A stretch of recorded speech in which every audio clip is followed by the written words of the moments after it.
প্রিয় শিক্ষার্থীরা, আসসালামু আলাইকুম। এটি আমার দ্বিতীয় ক্লাস।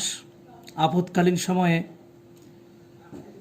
এই ক্লাসগুলোর সঙ্গে সম্পৃক্ত রাখার জন্য তোমাদেরকে সম্পৃক্ত রাখার জন্য চেষ্টা করছি। তো আসলে এইভাবে ক্লাস নিয়ে আমার কোনো অভিজ্ঞতা নেই, তবু চেষ্টা করছি যতটুকু পারা যায়। কারণ হোয়াইট বোর্ডে ক্লাস নিয়ে আমরা অভ্যস্ত, সেক্ষেত্রে হোয়াইট বোর্ডে যতটা স্বতঃস্ফূর্ত হওয়া যায়, এখানে আমি কতটুকু স্বতঃস্ফূর্ত হতে পারবো ঠিক বুঝতে পারছি না। তো আজকে যে বিষয় নিয়ে কথা বলবো সেটা হলো মডিফায়ার। এর আগেও আমরা ক্লাসে এই বিষয় নিয়ে অনেক কথা বলেছি, তবু এই বিষয়গুলো সম্পর্কে আরও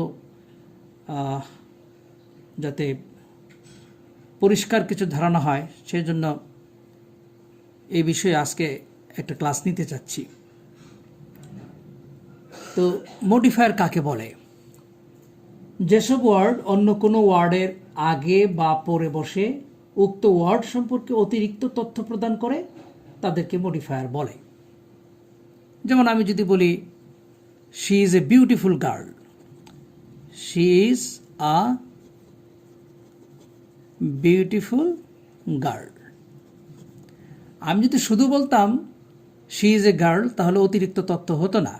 কিন্তু আমি যখন বললাম she is a beautiful girl, তখন এই বিউটিফুলের কারণে এই গার্ল সম্পর্কে আমরা অতিরিক্ত তথ্য জানতে পারছি। ফলে এই বিউটিফুলটা হচ্ছে আমাদের মডিফায়ার। তোমরা জানো যে মডিফায়ার হচ্ছে দুই প্রকার, একটা হলো প্রি মডিফায়ার আর একটা হলো পোস্ট মডিফায়ার। তো প্রি মডিফায়ার কাকে বলে? প্রি অর্থ পূর্বে। যে সমস্ত ওয়ার্ড কোনো ফ্রেজ এর হেড ওয়ার্ডের ঠিক পূর্বে বসে, অর্থাৎ যে ওয়ার্ডকে মডিফাই করবে তার পূর্বে বসলে সেটা হলো প্রি মডিফায়ার। আর যদি যে ওয়ার্ডকে মডিফাই করা হবে সেই ওয়ার্ডের পরে বসলে সেটা হবে পোস্ট মডিফায়ার। এক্ষেত্রে একটা বিষয় সম্পর্কে তোমাদের আমি একটু ক্লিয়ার রাখতে চাই, সেটা হলো কমপ্লিমেন্টের একটু ধারণা তোমাদের থাকা দরকার। যখন কোনো সাবজেক্ট বা অবজেক্ট সম্পূর্ণ অর্থ প্রকাশ করতে পারে না, তখন সেটাকে সম্পূর্ণ অর্থ প্রকাশ করার স্বার্থে যে শব্দকে আমরা আনি সেটাকে বলা হয় কমপ্লিমেন্ট। তো মডিফায়ার এবং কমপ্লিমেন্টের মধ্যে একটু পার্থক্য আছে, সেটা আগে একটু জেনে নেওয়া ভালো। যেমন আমি যদি বলি হি ইজ গুড, শুধু যদি বলে দিতাম হি ইজ, তাহলে সম্পূর্ণ অর্থ প্রকাশ করতো না। কিন্তু যখন আমি বললাম হি ইজ গুড, এই গুড দেওয়ার কারণে সম্পূর্ণ অর্থ প্রকাশ করলো, এবং এই সাবজেক্ট হি এবং এই গুড একই ব্যক্তি বা বস্তুকে বোঝাচ্ছে, একই ব্যক্তিকে বোঝাচ্ছে। ফলে এই গুডটা হচ্ছে আমাদের কমপ্লিমেন্ট, অর্থাৎ এই সাবজেক্টকে কমপ্লিট করলো এই গুড শব্দটি। ফলে এটা হচ্ছে কি? কমপ্লিমেন্ট। এখন আরেকটা বিষয় বলে দেই, কমপ্লিমেন্ট দুইভাবে হতে পারে। একটা হলো সাবজেক্টিভ কমপ্লিমেন্ট আর একটা হলো অবজেক্টিভ কমপ্লিমেন্ট। যখন সাবজেক্টকে পূর্ণাঙ্গ করার জন্য কোনো শব্দ আনা হয় তখন সেটা হলো সাবজেক্টিভ কমপ্লিমেন্ট। যখন অবজেক্টকে কমপ্লিট করার জন্য কোনো শব্দ আনা হয় তখন সেটা হয় অবজেক্টিভ কমপ্লিমেন্ট। আর অবজেক্টিভ কমপ্লিমেন্টটা কীরকম? আমি যদি বলি, যেমন আমরা বললাম উই মেড হিম ক্যাপ্টেন।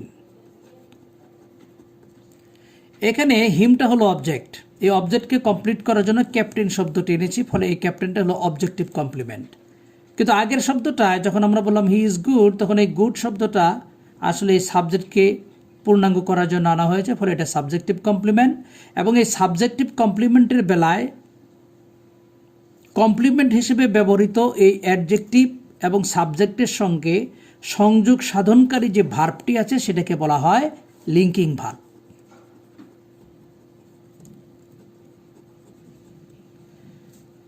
এখন একটা জিনিস খেয়াল করতে হবে, এই গুড আমি যখন বললাম, ধরো যাক আরেকটা সেন্টেন্স লিখি আমি, শি ইজ বিউটিফুল। কোনো কোনো জায়গায় বিউটিফুলকেও আমি দেখলাম মডিফায়ার বলেছে, কিন্তু এটাকে আমি ঠিক মডিফায়ার বলতে চাচ্ছি না, এটাকে বলতে চাচ্ছি কমপ্লিমেন্ট, অ্যাডজেক্টিভ কমপ্লিমেন্ট। তাহলে কমপ্লিমেন্ট এবং মডিফায়ার জানার একটা উপায় হচ্ছে যে মডিফায়ারকে যদি আমরা তুলে নিই তাহলে সেন্টেন্স কারেক্ট থাকে, সেন্টেন্সটা অশুদ্ধ হয় না। কিন্তু যদি আমরা কমপ্লিমেন্টকে তুলে নিই তাহলে সেন্টেন্স দাঁড়ায় না। যেমন আমি যদি বলি শি ইজ, আমি এই বিউটিফুল অর্থাৎ এই কমপ্লিমেন্টটাকে তুলে নিলাম, তাহলে সেন্টেন্সটা হচ্ছে না। কিন্তু আমি যদি বলি she is a beautiful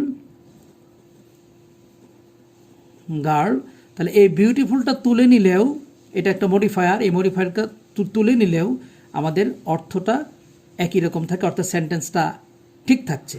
she is a girl, অর্থাৎ সেন্টেন্সের কোনো হেরফের হচ্ছে না, সমস্যা হচ্ছে না। কাজেই কমপ্লিমেন্ট এবং মডিফায়ারের মধ্যে একটু এই পার্থক্যটা যাতে আমরা একটু খেয়াল রাখি। যাই হোক, আমরা আগেই বললাম যে কমপ্লিমেন্ট এই মডিফায়ার হচ্ছে দুই প্রকার, একটা হলো প্রি মডিফায়ার আর একটা হচ্ছে পোস্ট মডিফায়ার। প্রি মডিফায়ার হলো যে ওয়ার্ডকে মডিফাই করা হবে সেই ওয়ার্ডের পূর্বে বসবে, আর যে ওয়ার্ডকে মডিফাই করা হবে তার পরে বসলে সেটা হবে পোস্ট মডিফায়ার। তো প্রথমে আমরা নাউনের মডিফায়ারগুলো নিয়ে একটা কথা বলতে চাচ্ছি। নাউনের প্রি মডিফায়ারগুলো কি কি হতে পারে? নাউনের প্রি মডিফায়ার, নাউনের প্রি মডিফায়ারগুলো হচ্ছে প্রথমত হলো ডিটারমিনার্স।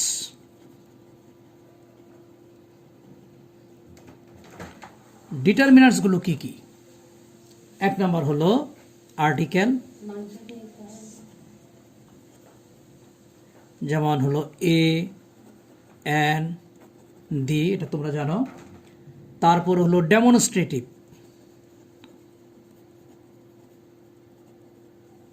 ডেমনস্ট্রেটিভগুলো কি কি? This, this, that, those. এখন এখানে আবার একটা কথা আছে, এই ডেমনস্ট্রেটিভগুলো যদি আমি এইভাবে যদি বলি,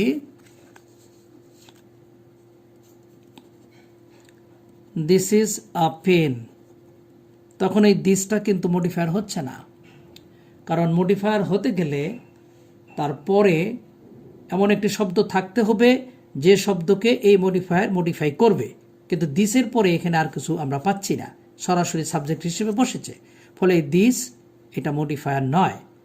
তাহলে এটা কি? এটা হচ্ছে ডেমনস্ট্রেটিভ প্রোনাউন, কিন্তু আমাদের মডিফায়ার হওয়ার জন্য হতে হবে ডেমনস্ট্রেটিভ অ্যাডজেক্টিভ। যদি আমরা বলি দিস পেন ইজ নাইস, তখন এই দিস এই পেনকে মডিফাই করছে, তখন এটা ডেমনস্ট্রেটিভ অ্যাডজেক্টিভ অর্থাৎ মডিফায়ার।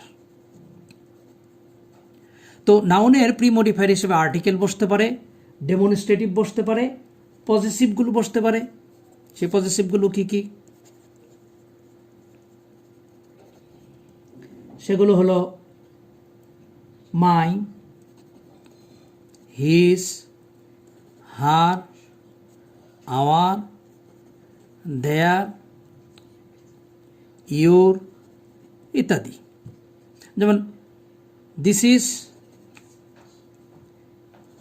ইউর পেন, এই ইউর এই পেনকে মডিফাই করছে, তাহলে পজিটিভগুলো সবসময় প্রি মডিফায়ার হিসেবে বসছে। নাউনের প্রি মডিফায়ার হিসেবে আরও বসতে পারে, আরও কি কি বসতে পারে? নিউমারেলস।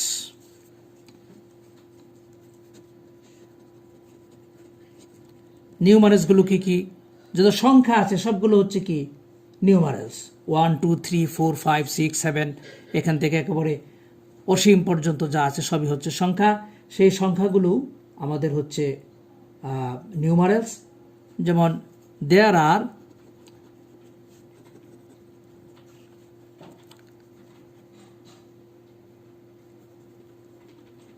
3 বয়েস, এখানে 3টা হচ্ছে মডিফায়ার, নিউমারেলস হিসেবে বসে এটা এই বয়েসকে মডিফাই করছে, 3 বয়েস। কিন্তু এখানেও একটা কথা আছে, এখন আমি যদি বলি দেয়ার আর 3 বয়েস, 2 ওয়ার পানিশড, এইখানে 2টা কিন্তু নিউমারেলস হিসেবে বসছে, কিন্তু নিউমারেল বসা সত্ত্বেও এইখানে এই 2টা কিন্তু মডিফায়ার নয়, কারণ এটা সাবজেক্ট হিসেবে বসেছে। এটা তখনই মডিফায়ার হবে যখন আমরা বলবো 2 বয়েস ওয়ার পানিশড। তাহলে দেখো এখানে এই টু এই ভয়েসকে এখন মডিফাই করছে। নিউমারালসের পরে ধরো আরও আছে কোয়ান্টিফায়ার্স। কোয়ান্টিফায়ার্সগুলো কি কি? কোয়ান্টিফায়ার্সগুলো হলো ধরো অল, বোথ, তারপরে ধরো সাম, সংখ্যা বা পরিমাণ যেগুলো বোঝাচ্ছে সেগুলো হচ্ছে আমাদের এই কোয়ান্টিফায়ার্স। এই কোয়ান্টিফায়ার্সগুলো প্রিমোডিফায়ার হিসেবে বসতে পারে, নাউনের প্রিমোডিফায়ার হিসেবে। তারপরে ধরো এনি ইত্যাদি। এই ক্ষেত্রে সেই একই কথা। আমরা যদি বলি অল স্টুডেন্টস আর প্রেজেন্ট, তখন এই অল এই স্টুডেন্টসকে মডিফাই করছে। কিন্তু আমরা যদি বলি অল আর প্রেজেন্ট, তখন এই অলটা মডিফায়ার হয়নি, সে আগের মতোই। সব কিছুই খেয়াল রাখতে হবে। মডিফায়ার হতে গেলে, বিশেষত প্রি মডিফায়ার হতে গেলে অবশ্যই তারপরে একটি নাউন থাকতে হবে। এবার আমরা আরও কিছু বিষয়ের ভিতরে যাব। ডিটারমিনার্সগুলো আসলে কাকে বলা হয়? ডিটারমিনার্সগুলো হলো সেই সমস্ত শব্দ যেগুলো ব্যক্তি বা বস্তুকে শনাক্ত করে। তাহলে এতক্ষণ যে বিষয়গুলো নিয়ে আমরা কথা বললাম সেগুলো হলো ডিটারমিনার্স, যেগুলো নাউনের প্রি মডিফায়ার হিসেবে বসতে পারে। তো শনাক্ত কীরকম? আমি যদি বলি দ্যাট বয়, তখন এই বয়টা শনাক্তকরণ হচ্ছে এই দ্যাটের দ্বারা, ফলে এটা একটা ডিটারমিনার। আবার এই ডিটারমিনারটা বয়কে মডিফাই করছে কারণে এই দ্যাটটা হচ্ছে মডিফায়ার। ফলে এই সমস্ত ডিটারমিনার্সগুলো মডিফায়ার হিসেবে, নাউনের প্রি মডিফায়ার হিসেবে বসতে পারে। এবার আরও বিষয় আছে যেগুলো নাউনের প্রি মডিফায়ার হিসেবে বসে, সেটা হলো কি? অ্যাডজেক্টিভ। অ্যাডজেক্টিভ তো এটা খুব সহজ ব্যাপার, তোমরা ভালো করেই বুঝো। আমি যদি বলি it was a great victory, it was a great victory, তাহলে এখানে এই গ্রেট শব্দটি ভিক্টোরিকে মডিফাই করছে। ফলে গ্রেট একটা অ্যাডজেক্টিভ এবং একই সঙ্গে একটা মডিফায়ার। অ্যাডভার্বও হতে পারে। তোমাদের মনে হতে পারে যে অ্যাডভার্ব কিভাবে নাউনকে মডিফাই করতে পারে। হ্যাঁ, কোনো কোনো সময় অ্যাডভার্বও নাউনকে মডিফাই করে। একটা উদাহরণ তোমাদেরকে আমি দিচ্ছি। আমি যদি বলি the then president, the then president delivered his speech,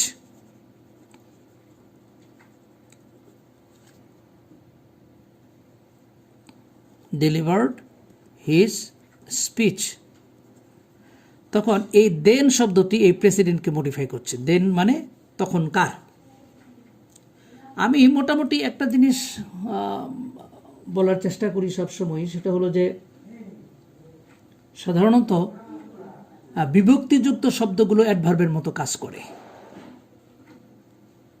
বিভক্তিযুক্ত শব্দগুলো বাংলায় যেগুলো, সেগুলো সাধারণত অ্যাডভার্বের মতো কাজ করে। এটা তোমাদের বোঝার সুবিধার্থে আমি বলছি। যেমন আমি যদি বলি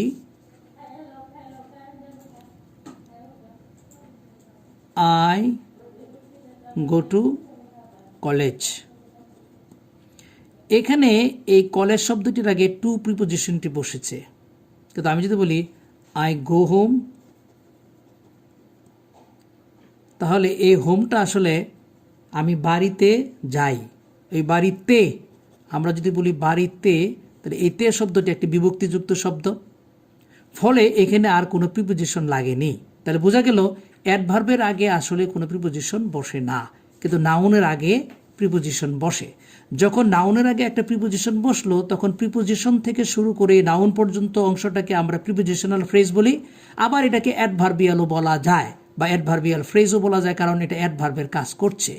যেমন বাড়িতে, এই হোমটা আগে কোনো প্রিপোজিশন নেই, যেহেতু ইহা বিভক্তিযুক্ত শব্দ, অর্থাৎ হোমের ভেতরেই একটা প্রিপোজিশনের মতো বিষয় রয়ে গেছে। তোমাদের বোঝানোর স্বার্থে আমি বললাম, সেহেতু ইহা একটি অ্যাডভার্ব। আর এই টু কলেজ, এটা হচ্ছে একটা প্রিপোজিশনাল ফ্রেজ। আবার আমরা অ্যাডভার্বিয়াল ফ্রেজও বলতে পারি বা অ্যাডভার্বিয়াল ও বলতে পারি। তো এই যে প্রিপোজিশনাল ফ্রেজটা, এটার অংশটুকু যা ফাংশন, এই হোমের ফাংশনটা একই, অর্থাৎ এই টু কলেজ এই টোটালটুকু মিলে একটা অ্যাডভার্বের কাজ করছে, আর হোম নিজে একাই অ্যাডভার্বের কাজ করছে। কাজেই আমরা যে কথাটা বললাম যে অ্যাডভার্বও কোনো কোনো সময় নাউনের প্রি মডিফায়ার হিসেবে বসতে পারে। তো গেল এটা। আরও একটা বিষয়, নাউন অ্যাডজেক্টিভ। যখন একটি নাউন আর একটি নাউনকে মডিফাই করে তখন পূর্বের নাউনটি নাউন অ্যাডজেক্টিভ হিসেবে আমরা দেখাই। যেমন আমরা যদি বলি tool box, it is a tool box. এখানে বক্স একটা নাউন, টুল একটা নাউন, কিন্তু এই নাউনটি একটা অ্যাডজেক্টিভের মতো কাজ করছে। ফলে এইটা অর্থাৎ এই টুল শব্দটি বক্সকে মডিফাই করলো, ফলে টুল হচ্ছে নাউন অ্যাডজেক্টিভ। এগুলো তোমাদের আসলে খুবই ভালো ধারণা আছে, তোমরা জাস্ট এগুলো একটু স্মরণ করবে। আর আমি যে শিটগুলো তোমাদেরকে দিয়েছিলাম বা ক্লাসে যে আলোচনাগুলো করেছিলাম সেগুলো যদি নোট থাকে, সেই নোটগুলো তোমরা ভালো করে দেখে নেবে। তাহলে আমার ধারণা যে এই বিষয়গুলো বুঝতে তোমাদের ভালোই সুবিধা হবে। এখন আরও একটা বিষয় নিয়ে কথা বলতেছি, সেটা হলো কি nominal compound. Nominal compound, nominal কম্পাউন্ডগুলো আসলে কি? নমিনাল কম্পাউন্ডটা বোঝানো খুব একটু কঠিন এই জন্য যে এটা হচ্ছে বাংলায় অনেকটা এটাকে বলা যায় সমাসের মতো। নমিনাল কম্পাউন্ড বলা যেতে পারে এরকম, ধরো মানে কখনো কখনো একটি নাউন বা নাউন ইকুইভ্যালেন্ট মানে নাউনের মতো যে শব্দগুলো আছে, বা একটি নাউন ফ্রেজ কোনো ব্যক্তি বা বিষয়কে ভালোভাবে এবং সংক্ষেপে প্রকাশ করার জন্য সংযুক্ত হয়ে নমিনাল কম্পাউন্ড গঠন করে। এগুলোকে বাংলা, আমি আগেই বললাম যে এগুলোকে বাংলা সমাসের সঙ্গে তুলনা করা যায়। মনে রাখা দরকার, নাউন নামবাচক বিশেষ্য পদ ছাড়াও সর্বপ্রকার বিশেষ্যের মতো বসে এরকম যে শব্দগুচ্ছ আছে সেগুলোকেও নমিনাল কম্পাউন্ড বলা হয়, বা শুধুমাত্র নমিনাল বলে। এগুলো আমরা বিশেষ রকমের বর্ণনার ভিতরে যাব না, শুধু বলে দেই যে নমিনাল কম্পাউন্ডটা আসলে এক অর্থে এই নাউন অ্যাডজেক্টিভটাও কিন্তু এক ধরনের নমিনাল কম্পাউন্ড, নাউন অ্যাডজেক্টিভ। কিন্তু যেহেতু এখানে মাত্র দুটি শব্দ এবং একটা নাউন আর একটা নাউনকে মডিফাই করছে, ফলে এটাকে আমরা নমিনাল কম্পাউন্ড না বলে নাউন অ্যাডজেক্টিভ বলছি। কিন্তু নাউন অ্যাডজেক্টিভও এক রকমের নমিনাল কম্পাউন্ড। নমিনাল কম্পাউন্ড আরও অনেক রকমভাবে বসতে পারে। পার্টিসিপল ব্যবহার করে বসতে পারে, ভার্ব এবং নাউন হিসেবে বসতে পারে, একাধিক নাউন হিসেবে বসতে পারে, নাউন সংযুক্ত হয়ে বসতে পারে, নানান রকম হতে পারে। যেমন আমি তোমাকে যদি বলি, যেমন বাংলাদেশ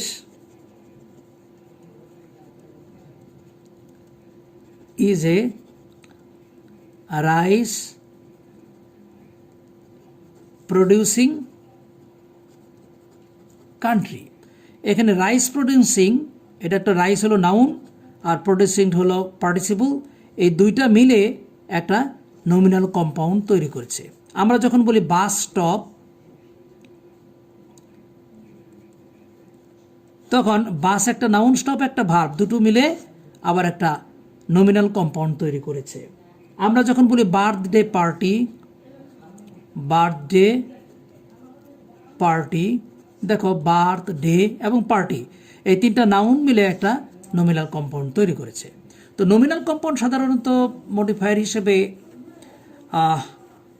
এখন পর্যন্ত বোর্ডের কোনো পরীক্ষায় খুব আসেনি, কিন্তু এটা বোর্ডে আসলো কি না আসলো সেটা আমাদের দেখার বিষয় না, কিন্তু বিষয়টা সম্পর্কে একটা ভালো কনসেপশন থাকা জরুরি।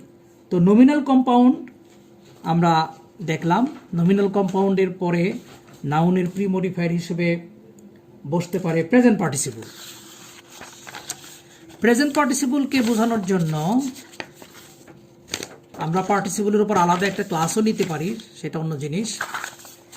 যেমন উদাহরণ দিচ্ছি তোমাদের, আমি যদি বলি flying bird, I saw A flying bird. এখানে ফ্লাইং শব্দটি প্রেজেন্ট পার্টিসিপল হচ্ছে ভার্বের সঙ্গে আইএনজি যুক্ত হয়ে যদি সেটা অ্যাডজেক্টিভ এবং ভার্ব দুটোর কাজ করে তখন সেটাকে আমরা প্রেজেন্ট পার্টিসিপল বলি। যেমন ফ্লাইং বার্ড একটি প্রেজেন্ট পার্টিসিপল হলো এখানে ফ্লাইং, এবং ফ্লাইং শব্দটি বার্ডকে মডিফাই করছে। তো এখন আরেকটা বিষয় বলি, যেমন আমরা বলি running train.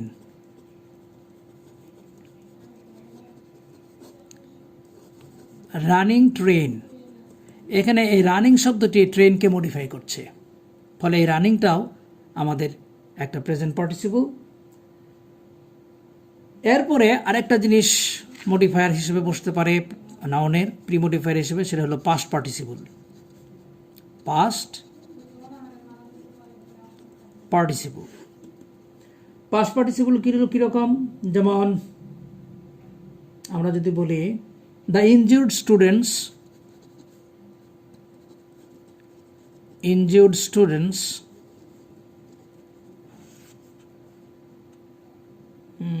were sent to hospital.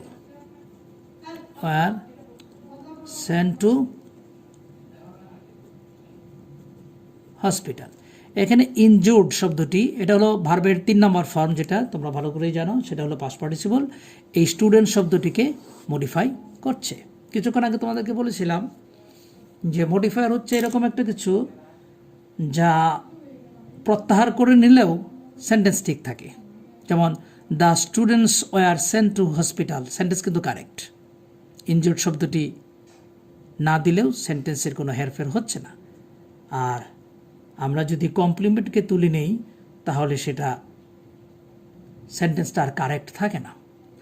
তো আপাতত যেহেতু এখানে একটু আমার বাসায় একটু আলোর স্বল্পতা দেখা দিচ্ছে, ফলে ভিডিও করতে একটু অসুবিধাও হচ্ছে আমার। আগামী ক্লাসে নাউনের পোস্ট মডিফায়ার নিয়ে আমরা কথা বলবো।